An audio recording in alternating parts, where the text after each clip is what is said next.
Hello viewer, আজ বুধবার 11 আষাঢ়, ইংরেজি 25শে জুন, বুধবার।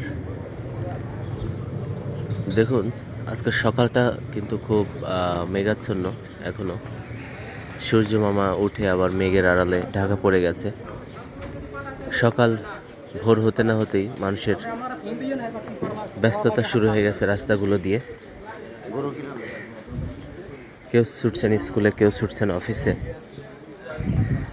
কেউ বিভিন্ন প্রয়োজনে। এভাবেই মানুষের ব্যস্ততা শুরু হয়ে গেছে। আমাদের এই রাস্তাটা দেখুন, অনেক দিন যাবৎ সংস্কারের কাজ চলছে, যার কারণে মানুষ কোনো রিক্সা বা অটো ব্যবহার করতে পারছে না, খুবই ভোগান্তি হচ্ছে। সবার ভালো কাটুক দিনটি।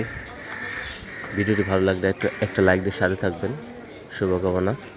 সবার জন্য দেখা হবে অন্য কোনো ভিডিওতে।